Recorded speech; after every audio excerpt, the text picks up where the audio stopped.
Everyone and welcome to my channel. I hope that you are all good. In today's video we're going to be doing a beginner friendly acrylic design, as this was recently requested either on Instagram or YouTube, and I made a note of it to do a beginner friendly set, and I just haven't really got around to doing too many of those, so I thought I would do a set for you guys today. So I really hope you all enjoy watching. As you can see, I'm working on my Glamerliz practice hand. I have already applied these natural nail tips to act as the nail beds and our extension. Usually I would do a clear acrylic base, but I didn't on this set because I didn't feel it was necessary, because I hadn't actually applied any tips to add the length. So I'm coming straight in with Wowbao's Crown Blush, and I've placed this bead of acrylic down and I'm patting and pressing it into a extended nail bed shape, because we're going to be doing a smile line on this nail. So as you can see, I'm tapping it up as close as I can in that cuticle area, and then I'm using the belly of my brush to walk the acrylic down the nail a little bit, and then the sides of my brush to create the shape I want for the smile line. Now I wanted this to look quite natural, so I didn't want it to be too deep or too exaggerated, so that's why I haven't had to play around with it too much. It doesn't matter if you don't get it perfect with your brush, because you can come in and file it crisp once the acrylic has set, and that is what I will do further along in the video. Now, because Crown Blush is a core powder, I'm building up my strength and my apex with this colour, so that's why I've come in with another small bead here just to build up that apex area so it's slightly thicker. And then I'm just blending that bead of acrylic into the previous acrylic that we applied. Now I'm going to leave that to fully set and move on to the ring finger. So on the ring finger, I'm going to begin by popping Crown Blush down at that cuticle area. I'm tapping it up into place to get a nice neat cuticle application, and then I'm just fading it down towards the tip of the nail. Just keeping everything as neat as possible. You want to avoid getting any acrylic on your cuticle or your sidewall area. And then on this now, we're going to be doing a glitter fade using these gorgeous glitter dots from Charlie's Nail Art. So these are the Tutti Fruity glitter dots, and I've picked these up with a teeny tiny bead of clear acrylic, and then I've placed them down on top of that nail, and I'm just using my wet brush to tap those glitter dots into place. So because we're creating a glitter fade, I want most of the dots, to be at the tip of the nail, and then I'm going to fade them back towards the cuticle area. I'm keeping my brush slightly wet with the monomer so that I can move the glitter dots around into place and pick up any more dots that I want to place down. Then I did do the pointer finger, but unfortunately I forgot to hit record on my phone, so I didn't get the footage for applying the glitter dots on the pointer finger. So I decided I would do exactly the same on the little finger, just so the design kind of flows anyway, because it's quite a simple design, but so you could also see what I've done on the pointer finger. So I started off by applying a thin wash of the Wowbao's Crown Blush, just so we've got a hint of pink under those glitter dots. And then again, I've picked up those glitter dots with a teeny tiny wet bead, and then I'm placing them down onto that acrylic. And what I'm doing is I'm keeping my brush wet. By keeping the monomer in your brush, you're able to move those dots around into place a little bit easier. Now with these glitter dots, because they are quite chunky, or there is a multi-cut mix, so there are smaller dots in there, but a lot of them are chunky, I find it easier to not apply too many at one time. So I apply the majority that I need, and then I'll just come in with a couple of dots at a time to fill in any of the gaps. That way I don't end up with too many on my nail, because if you end up applying too many glitter dots, you end up having quite a chunky looking nail, and you don't want that, especially when you're working on short nails or when you're doing an overlay. So here you can see I'm just using my brush, picking up some of the smaller dots, tapping them into place until I'm happy with the coverage.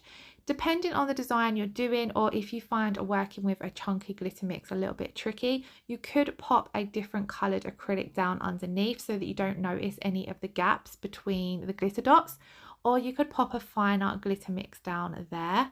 But I wanted to just use the glitter dots in this video.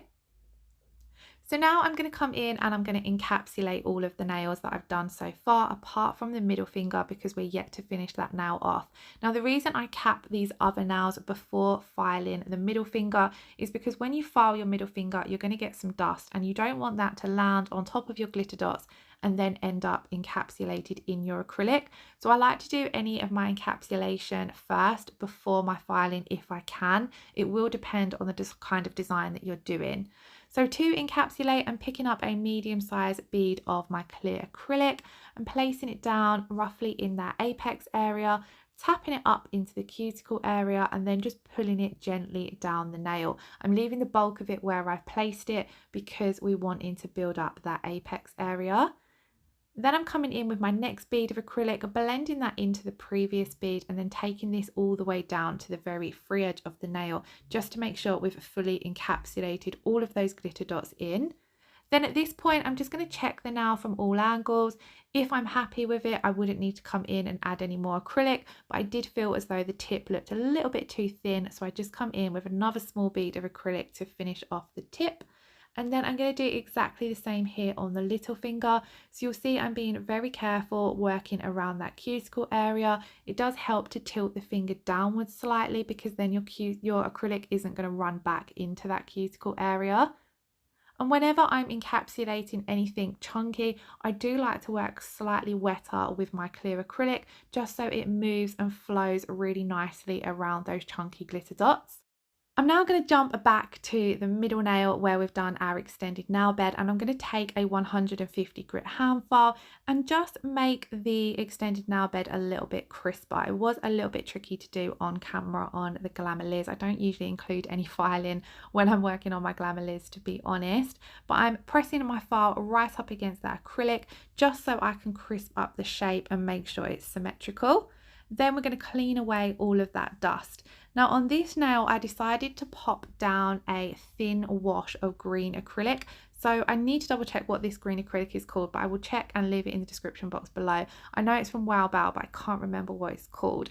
Now I decided to put a wash of clear acrylic down here just because we're going to be going down into those wings around that smile line, and I thought it might be a bit tricky to get full coverage with the glitter dots. So I just popped a bit of colour down there just to make it that little bit easier.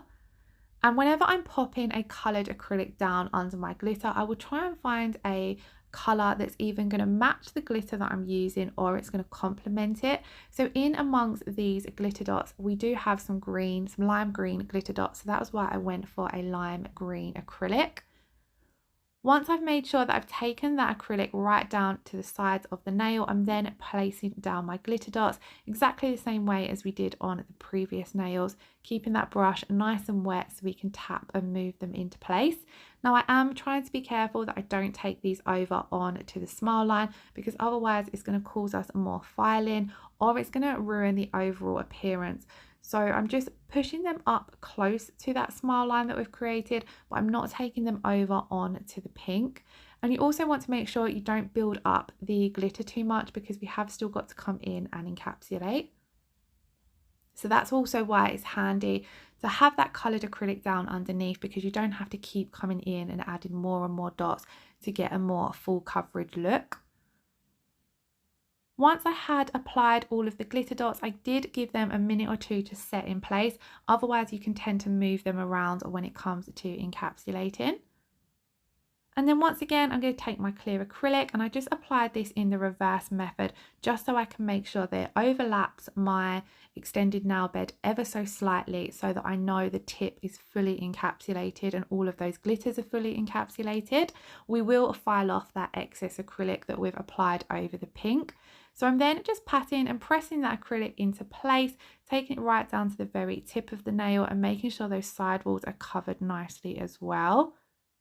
If you do need to come in with more than one bead of acrylic, that's absolutely fine. A lot of the time when I'm doing a smile line, I do end up coming in with small beads to get right down into those corners.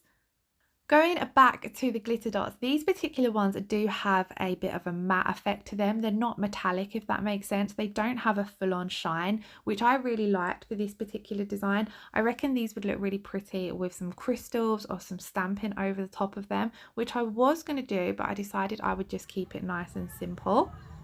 So I then went off camera once the acrylic had set and filed all the nails into shape. I didn't have to do too much filing because my acrylic application was fairly neat on this particular set, which is always handy. But I did give them a file, a buff, and I made sure to clean away all of the dust before coming in with my top coat.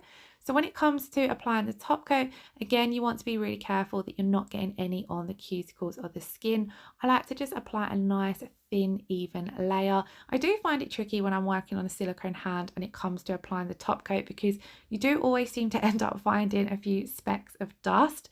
So that is why you see I go over the nail a couple of times just so I can make sure that I've got nothing stuck in my top coat that I don't want there. And then once I have finished top coating, I'm going to pop these in to cure for 60 seconds. And then this, guys, is the finished result. I thought they looked really cute, really fun, and they'd be a great set of nails for the summer. But please do let me know your thoughts in the comments below. I hope that you're all keeping safe and well and doing okay. If you did enjoy this video, I would love it if you would give it a thumbs up or leave me a comment below. And if you haven't already subscribed, then please do. Lots of love, take care, and I shall see you in the next video. Bye bye.